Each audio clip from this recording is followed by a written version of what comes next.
নমস্কার বন্ধুরা, রিঙ্কাস delicious cooking চ্যানেলে আপনাদের সকলকে স্বাগত। আজকে আমি দেখাবো চিকেন পিৎজা বাড়িতে কিভাবে সহজ পদ্ধতিতে সিম্পল গ্যাস ওভেনে আপনারা বানিয়ে নিতে পারবেন। সেই পদ্ধতিটাই আজকে আপনাদেরকে স্টেপ বাই স্টেপ দেখাবো। আমার এই চিকেন পিৎজা বানানোর জন্য কোনো মাইক্রো ওভেনের কোনো দরকার নেই এবং বাড়িতে কিছু সিম্পল উপকরণ দিয়ে আমি এই চিকেন পিৎজা গ্যাস ওভেনে বানিয়ে নেব। আপনারা যদি আমার এই রেসিপিটাকে ফলো করেন তাহলে আপনারাও অতি সহজে বাড়িতে এই চিকেন পিৎজা বানিয়ে নিতে পারবেন। তো দেখুন, এই ইটালিয়ান চিকেন পিৎজা বানানোর জন্য আমি এখানে 300 গ্রাম বোনলেস চিকেন নিয়ে নিয়েছি। চিকেনগুলোকে দেখুন একটু ছোট ছোট পিস করে আমি কেটে নিয়ে ধুয়ে পরিষ্কার করে রেখেছি। এবার এই চিকেনটাকে একটু ম্যারিনেট করার জন্য আমি একটা জায়ফলকে একটু গ্রেট করে আমি এই চিকেনের মধ্যে দিয়ে দিলাম। একটু জায়ফল গ্রেট করে দেওয়ার পরে আমি এখানে দিয়ে দিলাম 1 চামচ নুন। দেখুন, আমি এখানে 1.5 চামচ গোলমরিচের গুঁড়ো দিয়ে দিলাম। তার সাথে দিয়ে দিচ্ছি 2 চামচ রসুন কুচি এবং 2 চামচ রসুন কুচি দেওয়ার পরে আমি এর মধ্যে দিয়ে দেবো অরিগ্যানো। আমি এখানে দেখুন 1 চামচ অরিগ্যানো দিলাম। তার সাথে দিয়ে দিচ্ছি চিলি ফ্লেক্স। এই চিলি ফ্লেক্সটা আমি মোটামুটি 1 চামচের মতনই দিলাম এবং তার সাথে আমি দেখুন এখানে অলিভ অয়েল 2 চামচ দিয়ে দিলাম। আমি এখানে পুরো পিৎজাটা বানাচ্ছি অলিভ অয়েল দিয়ে।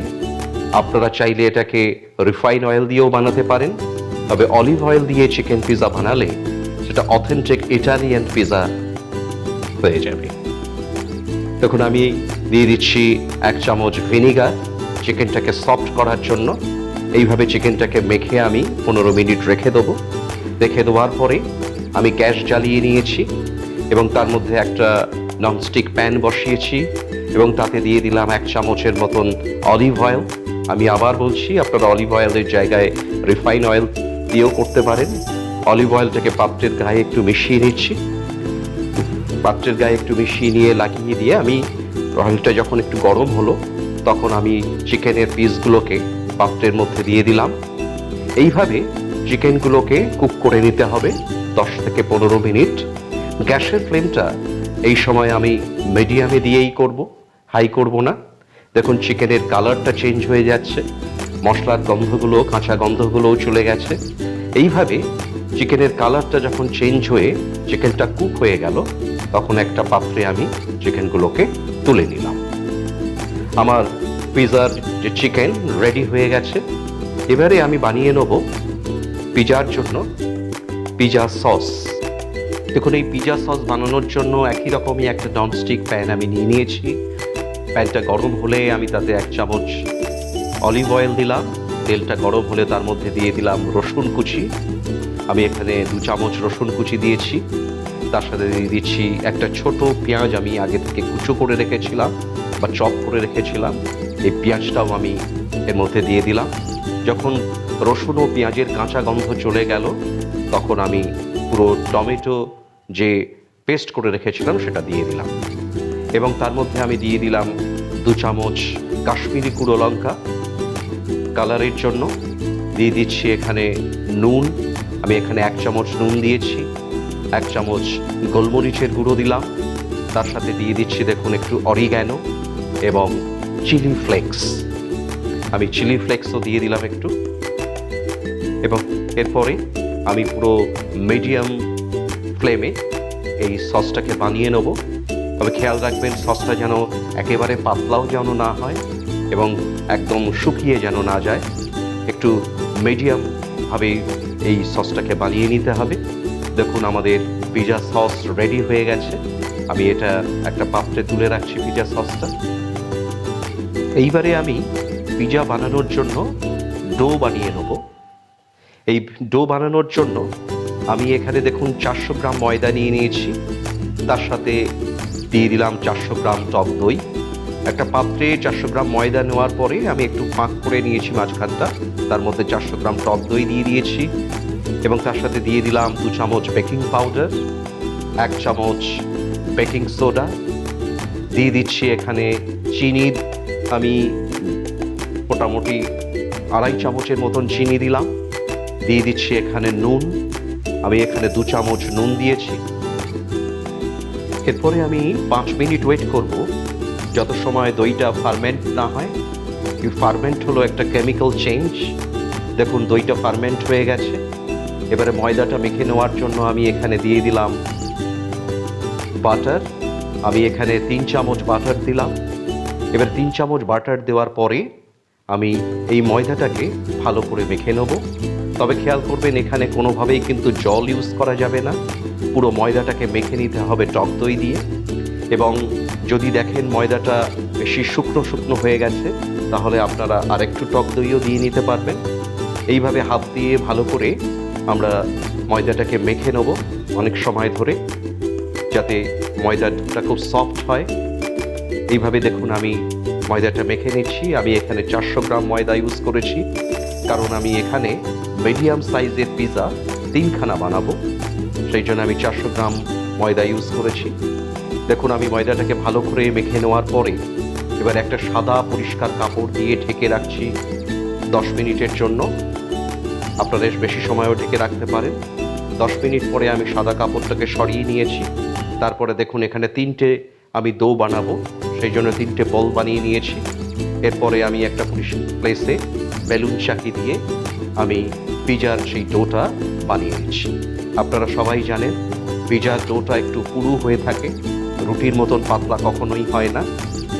তবে খেয়াল রাখতে হবে পুরো ডোটার সব জায়গাগুলো যেন সমান থাকে, কোনোটা পুরু বা কোনোটা পাতলা কোনো পাশ এরকম থাকলে চলবে না। দেখুন আমি সুন্দর করে আমি পিজার ডো এখানে বানিয়ে নিচ্ছি। আমি এখানে মিডিয়াম সাইজের 3টে পিজা বানাবো, সেইভাবে মিডিয়াম সাইজ আমি দিচ্ছি এগুলোকে। দেখুন আমার পিজার ডো বেলা হয়ে গেছে। এবারে কিভাবে আমি এটাকে বেলুন চাকি দিয়ে তুলে নিলাম আপনারা দেখতে পারলেন।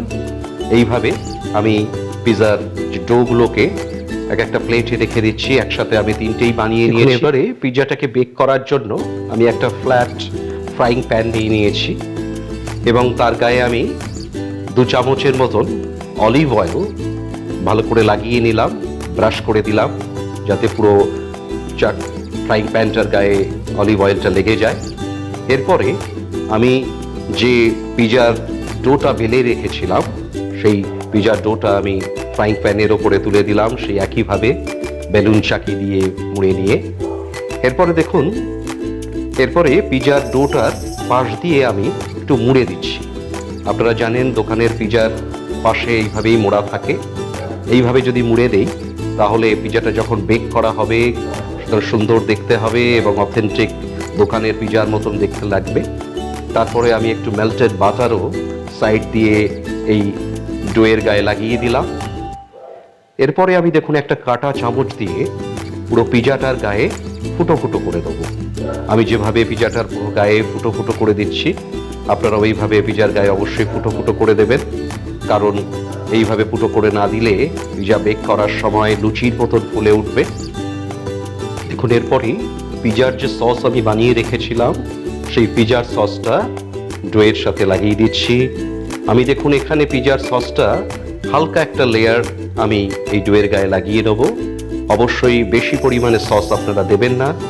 পিজার সসটা একটা লেয়ারের উপর লাগিয়ে নেওয়ার পরে আমি এর মধ্যে চিকেনগুলো দিয়ে দিচ্ছি।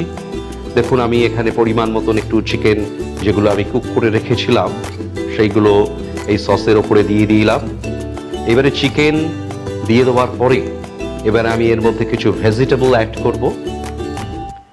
এই ভেজিটেবলের জন্য দেখুন এখানে আমি 3 রকম পেপার নিয়ে নিয়েছি, yellow bell pepper, red bell pepper এবং গ্রিন বেল পেপার, ক্যাপসিকাম।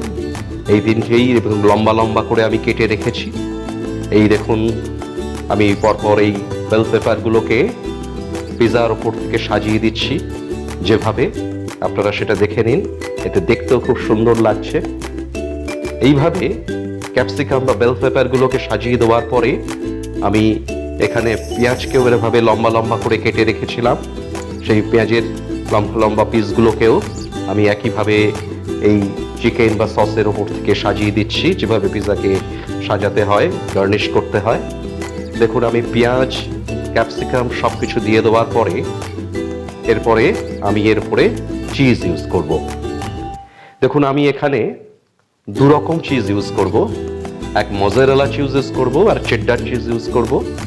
আমি এখানে দেখুন মজারেলা চিজ গ্রেট করে দিচ্ছি, কারণ এই মজারেলা চিজই হচ্ছে পিজার সবথেকে অথেন্টিক চিজ। এই মজারেলা চিজ দিলেই পিজার যে অথেন্টিক যে টেস্ট, সেই টেস্টটা চলে আসে। আমি এখানে মজারেলা চিজ গ্রেট করে ভালো করে দিয়ে দিচ্ছি পুরো পিজাটার ওপর থেকে। তার সাথে আমি কিছু চেডডার চিজও এখানে দিয়ে দেবো। আপনারা দেখুন আমি কিভাবে চিজগুলোকে দিচ্ছি, আপনারা সেইগুলোকে ফলো রাখুন। আমি একটু চিজের পরিমাণটা বেশি দিচ্ছি, কারণ পিজায় চিজের পরিমাণটা যত বেশি হবে তত তার টেস্ট আরও ভালো হবে। মজারেলা চিজ গ্রেট করে দেওয়ার পরে আমি ওপর থেকে চেডডার চিজও ভেঙে ভেঙে ওপর থেকে দিয়ে দিলাম। এটা আপনারা গ্রেট করেও দিতে পারেন। এবং তার সাথে আমি দিয়ে দিচ্ছি মেল্টেড বাটার, যাতে এর টেস্ট এবং সেন্টটা আরও ভালো আসে। এরপরে দেখুন আমি গ্যাস ধরিয়ে নিয়ে একটা বড় কড়া বসিয়ে দিয়েছি, তার মাঝখানে আমি এটা স্ট্যান্ড বসিয়েছি। আপনারা কোনো বাটিও ইউজ করতে পারেন। তারপরে আমি যে ডোটাকে যে ফ্রাইং প্যানে সেট করেছিলাম পিজাটাকে, সেটাকে আমি কড়ার মধ্যে ওই স্ট্যান্ডের ওপরে বসিয়ে দিলাম। দিয়ে দেওয়ার পরে আমি দেখুন ওপর থেকে একটা ঢাকনা আটকে দিয়েছি। এইভাবে পিজাটাকে মোট 25 মিনিট বেক করতে হবে। প্রথমে গ্যাসের হাই হিটে 10 মিনিট আমি এটাকে বেক করব। তারপরে গ্যাসের ফ্লেমটাকে আমি লো করে দেবো, লো করে দিয়ে আরও 5 মিনিট বেক করব। তারপরে গ্যাসের ফ্লেমটাকে অফ করে দেবো, দিয়ে আরও 10 মিনিট আমি এরকম ঢাকা দিয়ে রেখে দেবো। এইভাবে 25 মিনিট বেক করে নেওয়ার পরে আমি দেখুন ঢাকনাটা খুলে ফেললাম। আপনারা দেখতে পাচ্ছেন আমার authentic chicken pizza simple gas ওভেনে আমি তৈরি করে ফেলেছি। এবং এর ওপর থেকে আমি অল্প একটু অরিগ্যানো এবং চিলি ফ্লেক্সও দিয়ে দিয়েছি, টেস্টটা যাতে আরও ভালো হয়। আপনারা দেখতে পাচ্ছেন আমার চিকেন পিজা রেডি হয়ে গেছে। এটা সার্ভ করবার জন্য আমি এখন এটাকে কেটে নেব। আপনারা দেখলেই বুঝতে পারছেন এই গ্যাস ওভেনে বানানো আমার এই চিকেন পিজাটা দেখলেই বোঝা যাচ্ছে কত চিজি হয়েছে।